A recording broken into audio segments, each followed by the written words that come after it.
Now, you brought up the All-Star race. You all actually won the first All-Star race in '85. Is that correct? That's correct. Can you tell us a little bit about that?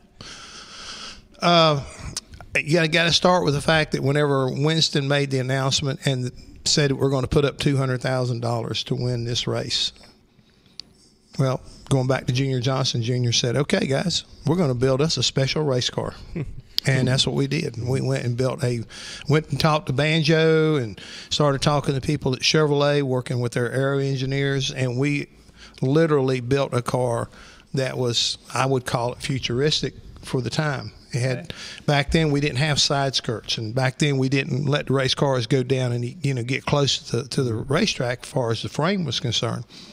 And we figured out the way the rules were that what we would do we'd add to the bottom of the frame to lower that, and then make the right side of the car, the door, longer from the top of the door down to the bottom of the door. And we were able to accomplish that, which made it like it had side skirts, so it helped to put more downforce on the right side, as well as the quarter panel. We did the same thing there. Did a lot of testing in the wind tunnel to be able to substantiate it. Did a little bit of underbody work, but we spent a lot of time at Charlotte testing. And right there at the end, I mean, that day, I see you got a Skull Bandit hat on. Yep. Harry Gant was out front. At that time, Travis Carter was his crew chief. It used to be with Junior at one time. And he pitted Harry at the beginning of when they opened what they call the pit window. You had to pit within this 10-lap part of the race back then. Well, he pitted on the first lap that was available.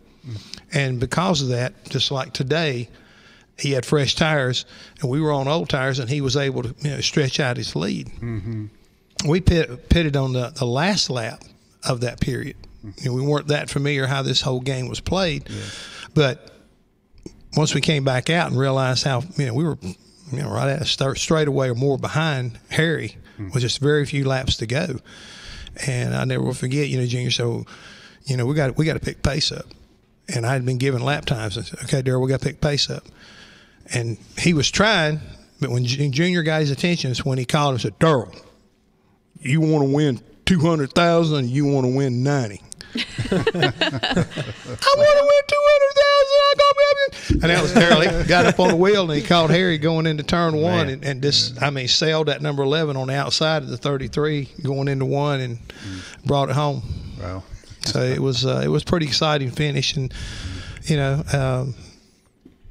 what I think also made that weekend, and I don't know if you know this story, but the deal was we won the race, and Junior went to Dick Beatty and said, "Hey, Dick, and we had already qualified for the 600. We qualified fourth in another car." Gotcha. And it wasn't as fixed up as much as this one was. Okay. So we went to Dick Beatty and said, "Hey, can we withdraw the primary car, put the engine out of that car into this car, and then start at the back of the field?"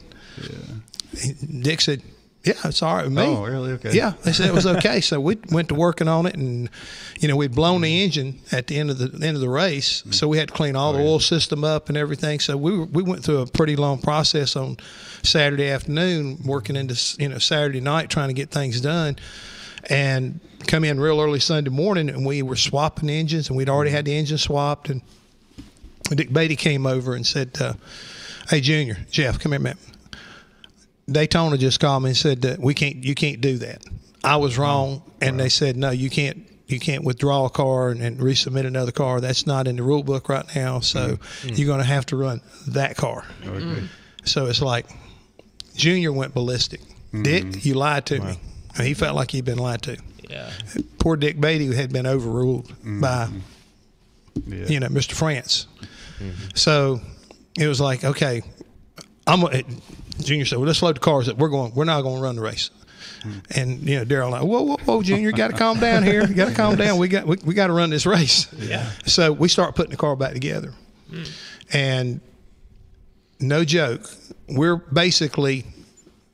got the car cranked, went through inspection. We're rolling it out on the line, and the other drivers were already in the cars.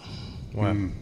Wow. That's cutting it close. Yeah, I mean, because you got to remember that was a 12:30 start of the race back then. We didn't have late evening deal like they do now. well, now they wait till 4 o'clock. Yeah. anyway. Yeah, I'd like to have another 4 hours. Yeah. But that's what we did. We wound up putting it back together, and like I say, Daryl jumped in there, and I mean, we were pretty well wore out, but we went 600 miles, and we run probably one of the best 600-mile races that we ever had at that racetrack. And by the end of the day, we'd won 2 races in 2 days. You know, all-star event, a 600-miler, and then on Monday morning, we're sitting there at the start-finish line with those 2 race cars for Good Morning America. That's awesome. Us down here in Charlotte, and that was the same year that Danny Sullivan did the spin to win at Indy. So they were sitting at the start-finish line in Indy, and they were doing a simul deal at that time. I never will forget that. Every Monday evening at 7 o'clock, Racing Roots with Ham. Thanks for watching, and we'll see you on the next episode.